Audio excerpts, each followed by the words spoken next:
ናይ ኣጋምሸት ፀሓያና ብጣዕሚ እያ ብዘይ ምስትውዓል ትናገሮ ቃላት ክንደይ ናይ ዋጋ ከም ዘኽፍለካ ዓመቲ 4 ወርሒ ቅል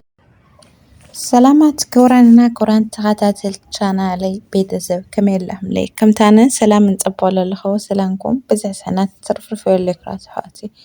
ቤተሰብ ለይኩም ከዓ ላይክና ሰብስክራይብ ምግባር ቤተሰብ ኩኑ ምትብባዕኩም ኣይፈለየኒ ናይ ልምዓንቲ መደረ ከምቲ መእተዊ ትሪእዎ ኣለኹም ማለት እዩ ብዛዕባ ጆን ዳንኤል ና ሊልና ኣለክስ ይኸውን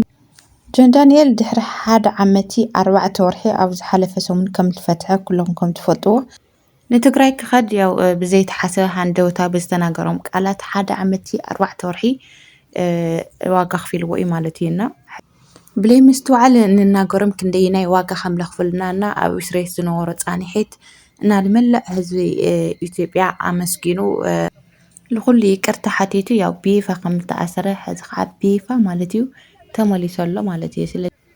بصبو أسرحتي خمن متن هزونا عدو بصبو أسرحتي كمل ملس يا تناكير لما تحسكي لافتي بيديا قبلكم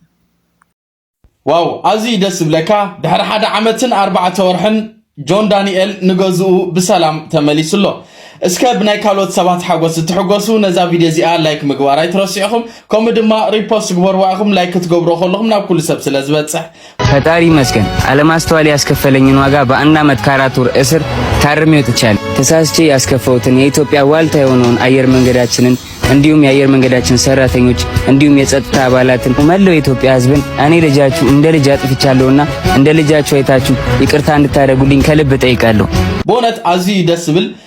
ጆን ዳንኤል ድሕሪ 1 ዓመትን 4 ወርሕን ኣብ እስር ቤት ምጽናሕ ንገዝኡ ብሰላም ተመሊሱሎ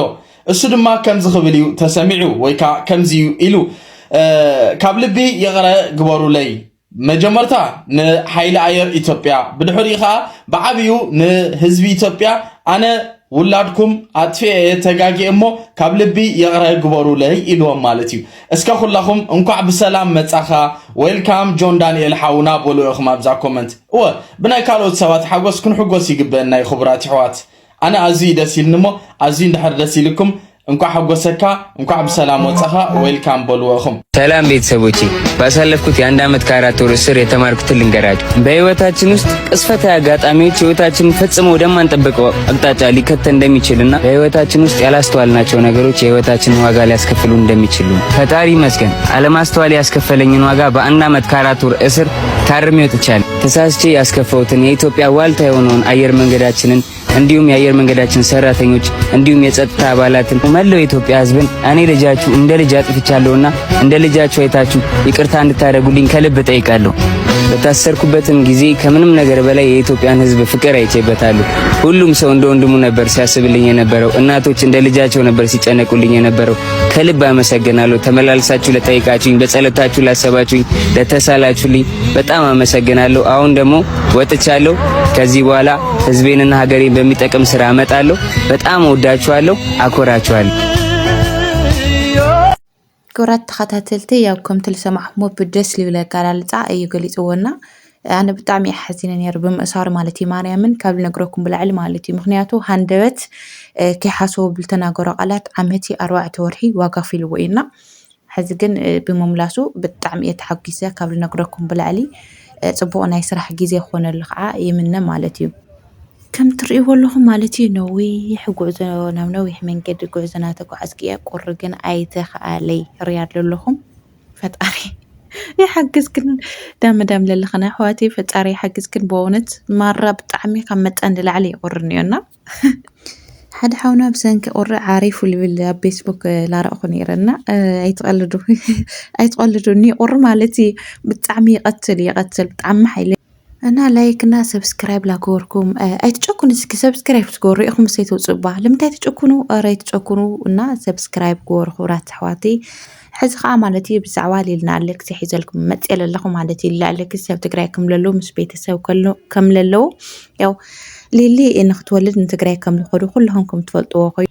للي مستتنستمو خانا قبطنا علتيانا قبطنا علتيا يا وطقطنا أحمي قتل زود حوبي أليكس مالتيو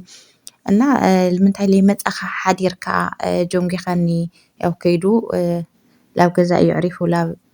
أدو مالتي لو عينهم ስለዚህ ልምታይ ለይመጣኻ መጀመርያ ኢላ ኮርያ ወቃበጥ ኢላ ዳርጋ ብሽማግለያ ታዕሪቃ ማለት እዩ ያው ኣብኡ ነበራ ኣጋይሽ ዋላ ኣዳኣም ላሕለፍካ ኩሉ ነገር ላሓደካ እየና ምናምን ኢለን ቀብጡ ጠቢረና ድል ባል ወይ ሰዳይ ሰና ጠባቢረና ያው ስጦታ እውን ሒዘል ወዲ ሓቢካ ያው ትኹርም ካና ባህርያ ስለልፈልጥ ማለት ያው ስጦታ ሒዙ መጥ ስጦታ ሒዘል ክመጽየኒ ይኽእል ጠባቢርዋ ማለት እና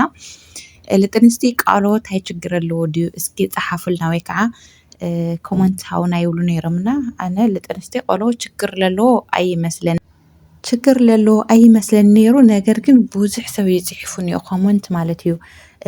ትቆልዓ ምስ ተወለደ ካብ ዲ ቆርጾ እዩ ካብውን ኣብ እዋን ሕርሲ ተሓሚሚ ካብ እዋን ሕርሲ ቃንዛ የጋጥም ኢሉ ብዙሕ ሰብ ይኮመንት ጽሒፉና እና ከም ልተረዳእኽዎ ማለት እዩ ያው ድሕሪ 7 ወርሒ ቆሎ ምብላዕ ጽቡቕ ከም ለይኾነ ነቲ ቆልዓ ምስ ተወለደ ቁርፀት ከም ልሕዞም እምበር ካልእ እና ቃሎ ያው መዕበይና ስለልኾነ ማለት እዩ ገና ኣብ ካብ ደዱ ልሃለየ ለሚድዎ ጻግደፍዋ ትብላዕ እና ቆልዓ ግን ችግር ክህልዎ ኢለ ብጭራሽ ኣይተጸበቑ ነይሩ ግን ብዙሕ ሰብ የጽሒፉ ብዙሕ ሰብ ንቆልዓ ጽቡቕ ኣይኮነይ ቆልዓ ጽቡቕ ኣይኮነ ኢልና ያው ገና ማጸና ሃለየ ይገርም እዩ ተቃለስ ሒዝዎ ዲኹ ወለድ ኮይን እንዳሓቅ ቆርጾ ይገርምኒ ያነ ልባዕሊ ማለት እዩ ማርያምን ተጸበቑ ወይ ነይራ ምስ ይቅርታ ማለት እዩ ያው ሙዝ ግን ፍሉጥ እዩ ሙዝ ገና ክትቃርብ ክትወልድ ተለኻ ሰሙናት ምናምንሲ በቃ ታልበላዕካያ ሙዝ ኣብዛ ርእሱ እያ ትውለድ ተሎ ማለት እዩ ያው ኣብ ርእሱ ከፍ ኢላ እያ ኣብ ርእሱ እያ ከፍ ትብል ይልበሃልና ከም ትብል ተናገርኦ ምንም ለምሕጻብ ለጽሬት እምበር ካልእ ምንም ችግር ለለዎ ይኾነ ጽሩይ ልኽውለድ እምበይ ድሓር ሕጸብ ዲያሉለት ሊሊ ኣይ ሕጸብ ኢዶ እዚ ከዓ ማለት እዩ ያው ሊሊ ኣሌክሲ ያው ብሓደ ላብ ዓይኖም ተታሒዞም ኣይከዱ ነይሮም ያው ሉሉ ነሳውን ቀድማ ከይዳ ነይራ ልሞፀተ ሰዓት ስኻብ ልሞፀ ሰዓት ይኸይዳ ዕሪፉ ነይሩ ሕዚ ግን ማለት እዩ ብሓደ ኮይኖም ልገርም ስጦታ ማለት እዩ ያው ብሓደ ኮይኖም ሊልና ኣሌክስ ሒዞምላ ንዓይኖም ማለት እዩ ያው ልገርም እዩ ያው ክትርእይዎ ኢኹም ተጸበዩ ማለት እዩ ኣብ ቀረባ ሰዓት ይከፈት ላልና ብሓደ ኮይና ክንከፍቶ ኢና ማለት እዩ ተጸበዩ ላተጓዓዝኩ ማለት እዩ ያው ላቀረጽኩ ቪድዮ እዛ ፀሓይ ማርያምን ኣጋምሸት ይኒ ፀሓይ ክትዓርብ ኢላኒ ኣና ደስ ክትብል በእውነት ማርያምን ደስ ክትብልና ብዙሕ ግዜ ከምዚ ፀሓይ ወይ ክትዓርብ ክትወርቕሲ ቀትሪ ምናምን ስለንላዕል ተለኢለ ይፈልጢና ብጣዕሚ እዩ ደስ ይብልኒ ፈቲኹማ ከም ትኾኑ ከዓ በዓልቲ ምልእ ተስፋ እየ ብጣዕሚ ደስ ይብል ቦታ በረኻ እዩ ነገር ግን ያው ምስቲ ፀሓይ ኣጋምሸት ምዃኑ ብጣዕሚ እዩ ደስ ይብልና እስኪ ላይክ እና ሰብስክራይብ ገበሩ